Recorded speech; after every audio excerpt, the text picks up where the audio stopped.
All right, this week in exercise science class, we talked about a few movement faults that you can assess and correct during a stability exercise. We began with a kind of a discussion of good movement, what makes up good movement and good technique. And good movement is an integration of four things is how we describe it. Mobility, stability, motor control, and mindfulness. And we talked about this in the context of developmental kinesiology. When a baby is born, she has a lot of mobility, right? You can take her foot and put it behind her head, all kinds of hip mobility, knee mobility. Then eventually the baby can hold her head up, okay? All right? And so that's stability. Then she begins to look left and right. She begins to reach. She begins to press herself up. So she begins with mobility, then develops stability and immediately motor control with that stability. And that integrates into movement and movement patterns and movement habits. That all comes together then with mindfulness, focus, body awareness, kinesthetic awareness. And that really, that's what we call good movement. That's how we dictate good form or technique and is overall movement literacy. All right, so that's kind of a few things that we broke down. So we got into some mobility exercises like my ankle mobility assessment and my ankle mobility drills that we've talked about in another video.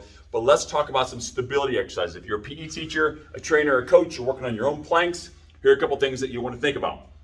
A plank is a stability exercise. You're working on just anti-movement. How well can you prevent movement throughout your body with isometric contractions? I use some of these terms for my students, that we are maintaining a good proper alignment throughout our spine and keeping everything strong. All right, so we're just talking about a high plank. Keep it simple.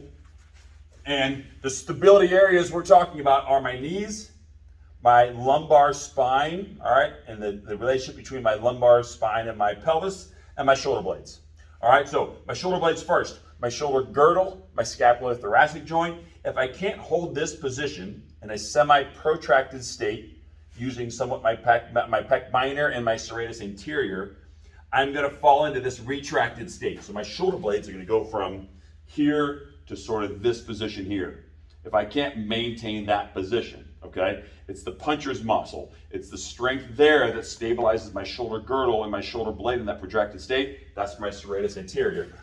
So that's part of the plank, right? That I'm trying to hold that. So my shoulder blades, if you want, you can almost pull yourself into a kyphotic curve. You can protract extra and then just fall out of that into a nice neutral position there.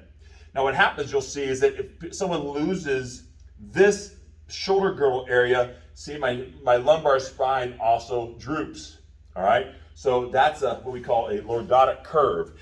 If you have that excessive extension through your spine, which is okay if you're intentionally doing that, but in a plank position, if you fall into that lordotic curve, you're probably not engaging your ab muscles. You're anteriorly tilted through your pelvis, so you have this anterior tilt here, right? And you're going to lose stability there, all right? Your diaphragm, you'll fall into that open scissors position we've talked about. Your pelvis will anterior tilt. Your rib cage will come up. You're not going to be able to breathe very well. You're not going to be able to create intra-abdominal pressure. And so it's not going to carry over into functional or better every strength exercises like deadlifts, squats, just picking up a bag of mulch, whatever you're trying to do. So those are the two positions we talked about mostly. Your shoulder blades are semi-contracted. If someone is in this position, you have a student, put your hand between their shoulder blades and say, press up there, try to fill in that space. And then see, can you tuck your tail a little bit and keep your abs tight?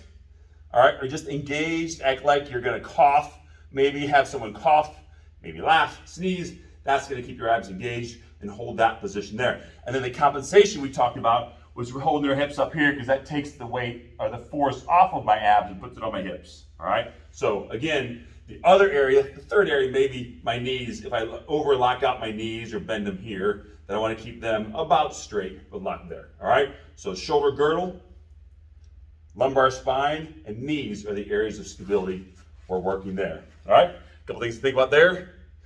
And we'll go through another stability exercise. Next time, do some planks. I'm out of breath talking at the same time. Just do some planks today. Good luck with that.